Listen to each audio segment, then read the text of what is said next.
বাড়িতে চিকেন আসলেই মনে হয় আজকে কি বানাই, কখনো পাতলা ঝোল, কখনো গ্রেভি। তো আজকে মনে হলো একদমই অন্যরকম করে যদি বানানো যায় কেমন হয়।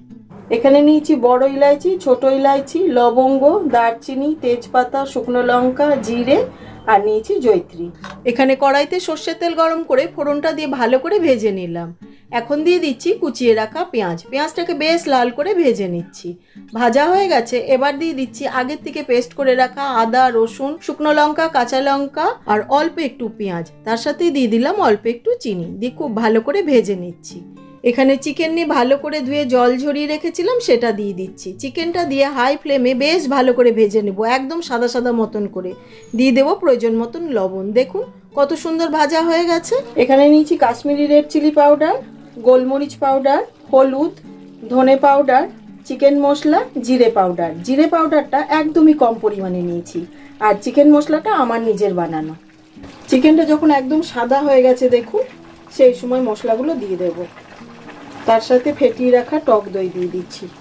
এইবার খুব ভালো করে কষিয়ে নিচ্ছি একদম তেল ছেড়ে আসা পর্যন্ত।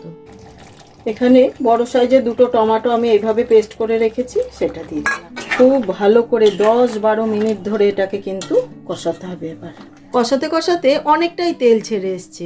এই সময় দিয়ে দিচ্ছি কয়েকটা গোটা রসুন। এটা অপশনাল, আপনারা না চাইলে নাও দিতে পারেন। তার সাথে দিয়ে দিলাম মিল্ক পাউডার, এখানে আমি আমুলের মিল্ক পাউডার ব্যবহার করেছি।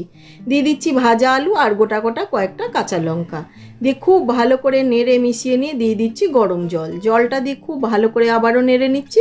এখানে আলুটা অপশনাল, আপনারা না চাইলে নাও দিতে পারেন। দিয়ে দিচ্ছি ধনেপাতা কুচি, দিয়ে এবার কিছু সময়ের জন্য ঢাকা দিয়ে দিলাম। হয়ে গেছে, ঢাকাটা খুলে নিচ্ছি।